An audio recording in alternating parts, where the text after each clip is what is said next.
Hello everyone, welcome back in our channel. दोस्तों, आप सभी का स्वागत है। प्यारे बच्चों, मैं हूं कपिल। तो आज की इस वीडियो में क्लास 11th मैथ का चैप्टर नंबर 10 कॉनिक सेक्शन की जो आपकी एक्सरसाइज है 10.4 यानी कि हाइपरबोला के क्वेश्चन नंबर 10 और 11 को आज इस वीडियो में कवर करेंगे। इससे पहले मैंने क्वेश्चन नंबर 9 तक का जो वीडियो मैंने ही पहले ही अपलोड कर दिया, तो प्लीज़ आप जाके हमारी प्लेलिस्ट में आप देख सकते हो। इससे पहले मैंने बेसिक का भी वीडियो मैंने अपलोड किया हुआ, प्लीज़ आप जाके पहले बेसिक देखिएगा। बेसिक से क्या होता है, कुछ जो हमारे डाउट रहते हैं वो बेसिकली हमारे 70-80% हमारे वहाँ पे जो क्लियर हो जाते हैं, और किस तरीके से उनका यूज़ हम करते हैं वो हम क्वेश्चन बाय क्वेश्चन यहाँ पे उन फॉर्मूलेज का हम देखते हुए चल रहे हैं। तो क्वेश्चन नंबर 10 और 11, तो क्वेश्चन नंबर 10 और 11 आपका है, फोकाई आपको दे रखे +-5,0, ट्रांसवर्स एक्सिस की जो लेंथ है वो आपको दे रखी है 8। फोकाई कितने +-5,0। अब हमें फोकाई बता देता है, जो पैरा हाइपरबोला का जो इक्वेशन आपका बनेगा वो बनेगा आपका एक्स एक्सिस के अलॉन्ग। एक्स एक्सिस के अलॉन्ग जो हाइपरबोला का इक्वेशन वो आपका क्या रहता है, X square upon A square minus का Y square upon B square is equals to 1।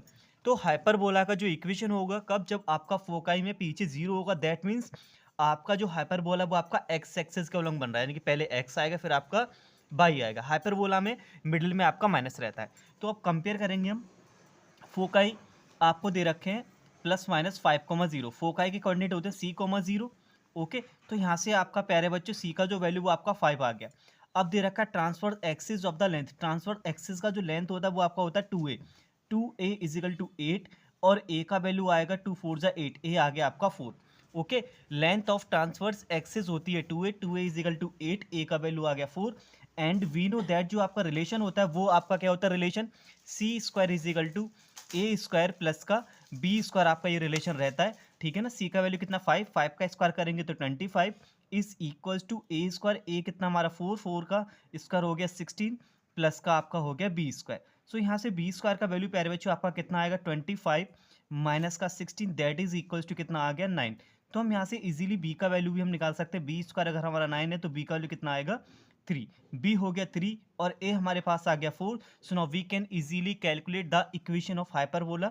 X axis के अलॉन्ग बन रहा है, तो क्या हो जाएगी हमारी एक्स स्क्वायर अपॉन ए का वैल्यू 4, 4 का स्क्वायर आपका 16 हो गया, minus Y square upon B square, B का वैल्यू कितना 3, और 3 का स्क्वायर आपका हो गया 9 इज इक्वल्स टू 1। तो ये हो गया हमारा क्वेश्चन नंबर 10। तो इसी तरीके से आपको अपने एग्जाम में ये सॉल्व करना है। ऐसा क्वेश्चन अगर एग्जाम में पूछा जाता है तो चलिए अब बात करते हैं क्वेश्चन नंबर 11 की। सिमिलर ऐसा ही क्वेश्चन है, वो आपका बाई एक्सिस के लिए। ओ एंड आई होप आपको ये क्वेश्चन नंबर आपका जो था 10 वो आपको समझ आ गया होगा। अगर आपका 10 समझ आ गया है तो बिलीव करिए क्वेश्चन नंबर 11 और इससे रिलेटेड अगर एग्जाम में क्वेश्चन आपसे पूछे जाते हैं तो आप काफ़ी कम समय में विदाउट एनी डाउट आप इनको सॉल्व कर सकते हैं। ठीक है ना। अब इसमें फोकाई कितने दे रखे हैं, 0, +-3। जब फोकाई आपके 0 आगे दे रखा है तो 0 आगे लिखेंगे, फिर आपका सी पीछे आएगा। कंपेरिजन करेंगे तो देखो फोकाई के कोऑर्डिनेट कितने 0, +-13। ओके, मैं यहाँ पे लिख दे रहा हूँ, चलो फोकाई में यहाँ पे लिख दे रहा हूँ जो गिवन है, प्लस माइनस यहाँ पे हो गया आपका 13। तो सी का वैल्यू कितना आ गया प्यारे बच्चों, 13 आ गया ऑन कंपेरिजन। अब क्वेश्चन में क्या दे रखा है, कंजुगेट एक्सिस का लेंथ।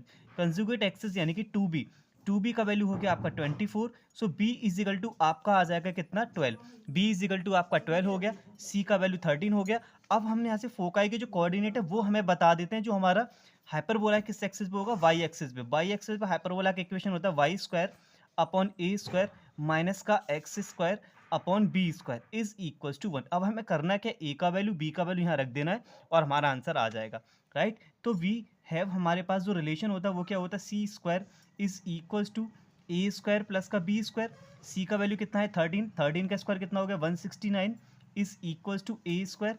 ए स्क्वायर हम निकालेंगे, बी कितना दे रखा है 12, 12 का स्क्वायर मैं डायरेक्टली यहाँ पे लिख दे रहा हूँ 144। So now we will get A square is equal to 169 minus का 144 आपका हो गया। जब आप माइनस करोगे dear students you will get A square is equal to किसके आ जाएगा 25 के। सो यहाँ से ए का जो वैल्यू आएगा प्यारे बच्चों वो आपका कितना आएगा 5। ए का वैल्यू आपका आ गया 5, हमारे पास ए भी आ गया एंड हमारे पास यहाँ पे बी भी है। So easily we can calculate the equation of hyperbola y square upon a का वैल्यू 5 है, 5 का स्क्वायर कितना हो गया 25 minus X square upon B square, V कितना है आपका 12, 12 का स्क्वायर हो गया 144 इज इक्वल्स टू 1।